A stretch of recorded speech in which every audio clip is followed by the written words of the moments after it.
हरे कृष्णा। इस बार माघ शेष पूर्णिमा 2 दिन पड़ रही है और माघ शेष पूर्णिमा साल की आखिरी पूर्णिमा हो गई। इस दिन माँ लक्ष्मी जी और चंद्रदेव की उपासना से ही जीवन में सकारात्मक ऊर्जा और खुशियों का संचार होता है। आइए जानते हैं पूर्णिमा का व्रत किस दिन रखा जाएगा और स्नान दान का शुभ मुहूर्त क्या रहेगा और चंद्र उदय का समय क्या रहेगा। माघ शेष पूर्णिमा इस बार बहुत ही शुभ योग रहने वाला है। दरअसल इस बार माघ शेष पूर्णिमा रवि योग का निर्माण हो रहा है। ऐसे में इस दिन किसी पवित्र नदी में आस्था की डुबकी लगाकर उसके बाद दान पुण्य आदि किए जाए तो जीवन में सभी प्रकार की सुखों की प्राप्ति होती है। और इस बार पूर्णिमा तिथि पर 4 दिसंबर को सुबह 6:59 से लेकर दोपहर के 2:54 तक रवि योग रहेगा। मान्यता है कि इस शुभ योग में किए गए धार्मिक कार्यों और अनुष्ठानों का फल बहुत ही उत्तम होता है। इस बार 4 दिसंबर गुरुवार को चंद्रोदय व्यापनी पूर्णिमा तिथि है और इसीलिए पूर्णिमा का व्रत और श्री सत्यनारायण व्रत 4 दिसंबर दिन गुरुवार को ही रहेगा। साथ ही इस दिन अन्नपूर्णा जयंती भी है और माघ शेष मास का प्रत्येक गुरुवार माँ लक्ष्मी जी को समर्पित होता है। इसीलिए ये सारे योग मिलकर माघ शेष पूर्णिमा को और भी शुभ फलदायी बना रहे हैं। वहीं 5 दिसंबर शुक्रवार को ब्रह्म मुहूर्त में विद्यमान तिथि के अनुसार पूर्णिमा का केवल स्नान और दान किया जाएगा। पूर्णिमा तिथि इस बार 4 दिसंबर गुरुवार को सुबह 8:38 से शुरू हो रही है और पूर्णिमा तिथि का समापन होगा अगले दिन 5 दिसंबर शुक्रवार को सुबह 4:43 पर।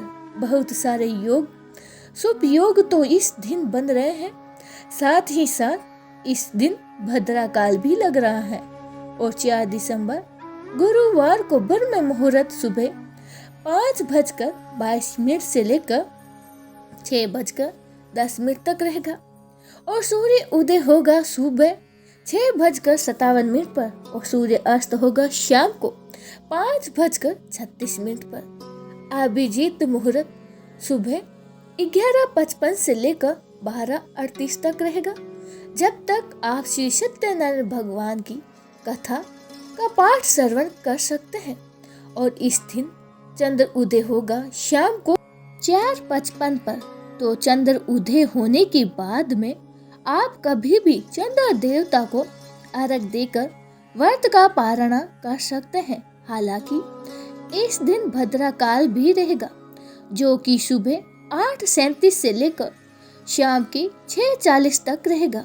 लेकिन भद्रा का वास इस बार स्वर्ग लोक में रहेगा, जिसके कारण से आप पूजा पाठ संबंधित या कोई भी अन्य कार्य करना चाहे तो इस दौरान कर सकते हैं।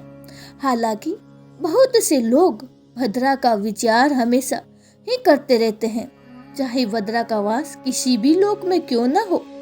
तो आप अपनी आस्था और अपनी श्रद्धा के अनुसार भद्रा के नियमों का पालन करना चाहें तो कर सकते हैं। हालांकि भद्रा का वास जब मृत्यु लोक में होता है तभी वह पृथ्वी लोक के सभी शुभ कामों के लिए वर्जित मानी जाती है, यानी कि उस दौरान कोई भी शुभ काम नहीं कर सकते।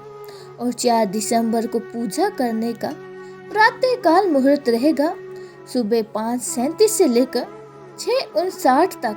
शाम की पूजा आप गोधूली मुहूर्त में यानी 5:21 से लेकर 5:50 तक कर सकते हैं। इसके अलावा शाम की पूजा आप शाम को 6:45 तक कर सकते हैं और इसी दौरान आप दीपदान भी कर सकते हैं, क्योंकि पूर्णिमा तिथि पर दीपदान का विशेष महत्व है। इस बार कृत्तिका नक्षत्र और रोहिणी नक्षत्र का शुभ योग भी इस दिन बन रहा है। कृत्तिका नक्षत्र 4 दिसंबर को दोपहर 2:54 तक रहेगा और बाद में रोहिणी नक्षत्र प्रारंभ हो जाएगा। वहीं सार्वर्थक सिद्धि योग भी बन रहा है, जिसमें शिव योग दोपहर 12:34 तक रहेगा। बाद में सिद्ध योग प्रारंभ हो जाएगा और इस दिन राहु काल दोपहर 1:30 से लेकर 3 बजे तक रहेगा। पूर्णिमा का स्नान दान के यानी 5 दिसंबर शुक्रवार को ब्रह्म मुहूर्त रहेगा। सुबह 5:22 से लेकर 6:10 तक रहेगा। सूर्य उदय होगा सुबह 6:58 तक और सूर्य अस्त होगा शाम को 5:36 तक। तो पूर्णिमा का स्नान आप सूर्य उदय तक कर सकते हैं। वहीं सिद्ध योग इस दिन सुबह 8:08 तक रहेगा। बाद में संध्या का योग प्रारंभ हो जाएगा। पूर्णिमा का दान आप दोनों ही दिन कर सकते हैं। राहु काल इस दिन सुबह 10:30 से लेकर दोपहर 12 बजे तक रहेगा। मार्गशीर्ष पूर्णिमा के दिन ही अन्नपूर्णा जयंती भी मनाई जाती है। इस दिन आप अन्न का दान अवश्य करें और अपने घर में रसोई घर की पूजा करें और स्वास्तिक भोजन बनाकर प्रसाद रूप में सभी लोगों को बांटें, क्योंकि इस बार गुरुवार के दिन ही पूर्णिमा का उपवास है। तो ऐसे में बहुत सी महिलाएं के मन में यह प्रश्न होगा कि पूर्णिमा के दिन ही क्या हम सिर से स्नान कर सकते हैं। तो देखिए, आप एक दिन पहले ही सात्विक भोजन करते हुए सूर्य अस्त से पहले बुधवार को सिर से स्नान कर सकते हैं और फिर पूर्णिमा तिथि पर अपने यदि कुछ भी इस तरह का अन्न आदि ग्रहण नहीं किया है तो आप बिना सिर धोए भी पूजा पाठ कर सकती है, व्रत रख सकती है। लेकिन बहुत से लोग पूर्णिमा तिथि के दिन सिर से स्नान नहीं करते और कुछ लोग सिर से स्नान करते हैं और करने के बाद ही व्रत का प्रारंभ करते हैं। तो खाली पानी का इस्तेमाल करते हुए आप इस दिन सिर से स्नान करना चाहें तो कर सकते हैं और पवित्र नदी में भी डुबकी लगाकर आप कर सकते हैं। बस आपको साबुन, तेल, शैम्पू आदि का इस्तेमाल इस दिन करने से बचना चाहिए। पूर्णिमा तिथि बहुत ही पवित्र तिथि मानी गई है, इसीलिए इस दिन सफेद रंग की वस्तुओं का दान निर्धन लोगों में जरूर करें और सर्दियों में कृपया काम आने वाली सामग्री का तिल का, गुड़ का आदि का दान भी करना चाहिए। ये थी आज की वीडियो। उम्मीद है आपको पसंद आई होगी। जय श्री कृष्ण, राधे राधे।